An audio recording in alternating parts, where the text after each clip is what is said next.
Welcome to Telugu home baker channel అండి. ఈరోజు వచ్చేసి ఈ ప్రీమిక్స్తో మనం పర్ఫెక్ట్గా స్పంజ్ ఎలా రెడీ చేయాలో చూద్దాం. నేను అన్ని దీని మీద ఉన్న ఇంగ్రీడియంట్స్ రెసిపీని ఫాలో అవుతూ చేశానండి. చాలా పర్ఫెక్ట్గా వచ్చింది. ముందుగా కేక్ చేసుకుంటున్నాం కాబట్టి ముందుగా కేక్ మౌల్డ్ తీసుకొని దానికి కొద్దిగా ఆయిల్ వేసి గ్రీస్ చేసి బటర్ పేపర్తో మనం కవర్ చేసుకోవాల్సి ఉంటుంది. బటర్ పేపర్ని కూడా గ్రీస్ చేయాల్సి ఉంటుంది. ఇలా ఆయిల్ బ్రష్తో కానీ చేత్తో కానీ చేసేసుకోవచ్చు. కొత్తగా చూస్తున్న వాళ్ళైతే తప్పకుండా సబ్స్క్రైబ్ చేసుకోండి, లైక్ చేసుకోండి, షేర్ చేయండి.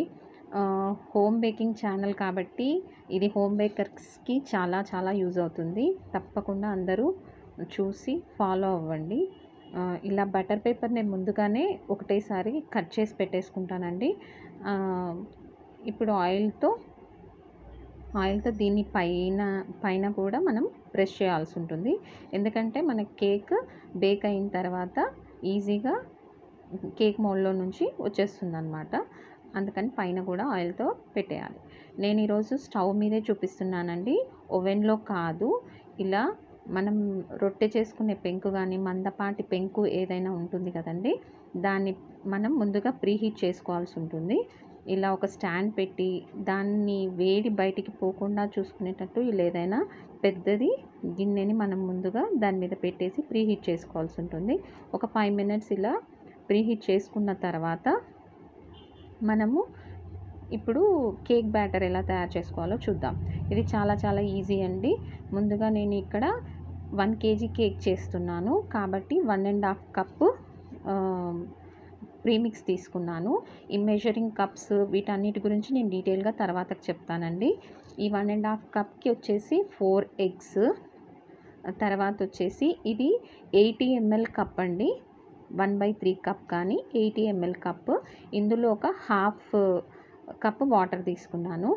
ఇదేంటి మెజరింగ్ కప్స్లో కూడా మళ్ళీ ఫుల్ తీసుకోకుండా హాఫ్ తీసుకుంటున్నా అనుకుంటున్నారేమో. ఇది వచ్చేసి కేక్ జెల్ అండి. ఇది కంపల్సరీ బేకరీ స్టైల్లో కేక్ రావాలంటే మాత్రం ఈ కేక్ జెల్ కంపల్సరీ.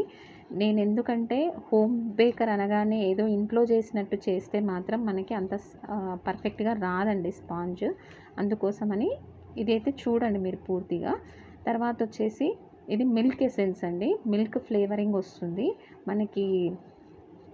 కేక్ వచ్చేసి పాలతో చేసిన విధంగా చాలా ఫ్లేవర్ ఉంటుంది. తర్వాత ఇది వచ్చేసి వెనిలా ఫ్లేవరు. ఒక 2-3 డ్రాప్స్ మిల్క్ ఎసెన్స్, ఒక 1 స్పూన్ అనుకోండి ఇది వెనిలా ఎసెన్స్. ఇలా వేసి ఇవన్నీ కలిపి మనము బాగా బీటర్తో 1 మినిట్ ఫస్ట్ స్లోగా బీట్ చేసి తర్వాత 4 to 5 మినిట్స్ మనం హెవీగా బీట్ చేయాల్సి ఉంటుంది. ముందుగా నేను చూపించిన విధంగా ప్రీమిక్స్ దాని మీద రాసిన విధంగా నేను కేక్ చేయడం ఫాలో అయ్యాను. చాలా చాలా పర్ఫెక్ట్గా వస్తుందండి కేక్ మాత్రం. ఎందుకంటే హోమ్ బేకర్స్కి పెద్ద ప్రాబ్లం ఏంటంటే మనకు స్పంజ్ కరెక్ట్గా రాకపోతే తర్వాతకి ఎంత డెకరేషన్ చేసినా ఏం చేసినా లాభం లేదు కదండి. కాబట్టి బేసిక్ స్పంజ్ అనేది పర్ఫెక్ట్గా ఎలా చేయాలో చూపిస్తున్నాను. ఇది చూసి ఒకసారి ట్రై చేయండి, కంపల్సరీగా బాగా వస్తుంది. ఇలా 5 మినిట్స్ బేక్ చేసిన తర్వాత చూడండి పిండి మనకి వైట్గా అయిపోయి కొంచెం ఫ్లోతీగా అయిపోయి ఎక్కువ అయిపోయింది చూడండి కన్సిస్టెన్సీ. తర్వాత చివరగా మనము ఇది 1/4 కప్ అండి. ఇందులో హాఫ్ కప్పు ఆయిల్ వేస్తున్నాను. అందులో హాఫ్ కప్పు 80 ml హాఫ్ కప్లో వాటర్, ఇది పావు కప్పులో హాఫ్ కప్పు ఆయిల్. ఎందుకు ఇలా అంటే నేను చూపించిన ప్రీమిక్స్ కవర్ మీద వాళ్ళు వెయిట్తో చూపించారండి. నేను వచ్చేసి ఇవి కప్స్లోకి మార్చుకున్నాను అనమాట. ప్రతిసారి తూకం వేయాలంటే మనకి ఇబ్బందిగా అనిపిస్తుంది కదా, అందుకని. ఇప్పుడు చూడండి లాస్ట్ ఫైనల్గా ఆయిల్ వేసి ఒక 1 మినిట్ అలా మిక్స్ అయితే సరిపోతుందండి. దీన్ని మనము ఈ బ్యాటర్ని కేక్ టిన్లోకి మార్చుకొని బేక్ చేయాల్సి ఉంటుంది. ఇది మాత్రం పర్ఫెక్ట్ అంటే చాలా పర్ఫెక్ట్గా వస్తుందండి. ఎందుకంటే కేక్ జెల్ వాడాం కదా.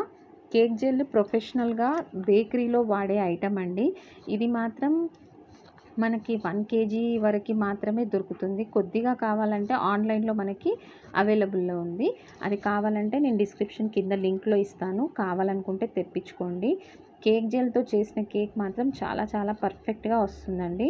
అంతకుముందు నేను చాలా ట్రై చేశాను. వేరే వేరే అంటే ఎగ్లెస్, ప్రీమిక్స్ అన్ని రకాలుగా ట్రై చేశాను కానీ ఇంత స్పంజీగా అయితే రాలేదండి. ఇప్పుడు చూడండి, నేను ఇదంతా కేక్ టిన్లోకి మార్చేస్తున్నాను. బేకింగ్ కూడా మనము కంపల్సరీ దాన్ని డిస్టర్బ్ చేయకుండా ఒక 30 మినిట్స్ అయితే కంపల్సరీగా వదిలేసేయాలండి. ఎందుకంటే మనం వేసే బ్యాటర్ని బట్టి బేకింగ్ అనేది ఎన్ని మినిట్స్ అనేది అర్థమవుతుంది. హాఫ్ కేజీ కేక్ అయితే 25 to 30 మినిట్స్ పడుతుంది. ఇది 1 కేజీ కేక్ కాబట్టి ఈజీగా 40 to 45 మినిట్స్ పడుతుందండి. నేను ఆల్రెడీ ప్రీ హీట్ చేసి పెట్టాను కదండి. మనం ముందుగా ప్రీ హీట్ చేసిన ఇది హోమ్ మేడ్ ఓవెన్ అనుకోవచ్చు. చాలా చాలా ఈజీగా అయిపోతుందండి. మీరు అనొచ్చు గిన్నెలో పెట్టొచ్చు కదా, పెన్నం మీద ఎందుకు అని. గిన్నెలో పెట్టేటప్పుడు కొంచెం చేయి కాలే అవకాశం ఉందని ఇది నాకు చాలా ఈజీగా అనిపించింది. చెప్పాను కదా, కొన్ని హిందీ ఛానల్స్ చూసి నేర్చుకున్నానని. చాలా ఛానల్స్ చూసిన తర్వాత నాకు ఇది చాలా చాలా ఈజీగా అనిపించింది. మీరు ఇవన్నీ ఫాలో అయితే మీకు చాలా ఈజీగా పర్ఫెక్ట్గా స్పంజ్ చేయడం మాత్రం వచ్చేస్తుంది. బేసిక్ స్పంజ్ మనకు పర్ఫెక్ట్గా రెడీ అయిపోతే ఇంకా మనకి మిగతావన్నీ ఆటోమేటిక్గా కొద్దిగా నేర్చేసుకోవచ్చు. చూడండి, ఒక 45 మినిట్స్ తర్వాత కేక్ ఇలా బేక్ అయిపోయిందనమాట.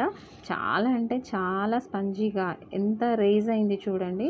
మనకి ఇంట్లో అన్నీ బేకింగ్ పౌడర్, బేకింగ్ సోడా వేసినవి కూడా వస్తుంది. కానీ ఒక్కోసారి ఏమవుతుందంటే హడావిడిలో మనము కొద్దిగా అటు ఇటు తేడా అయ్యాయి అనుకోండి మెజరింగ్స్, అదిగాక అవి క్వాలిటీ కొంచెం తేడా ఉన్నా కూడా మనకి స్పంజ్ అనేది కరెక్ట్గా రాదు. ఇది చూడండి, చాలా అంటే చాలా పర్ఫెక్ట్గా బేక్ అయింది, స్పంజీగా కూడా వచ్చేసింది.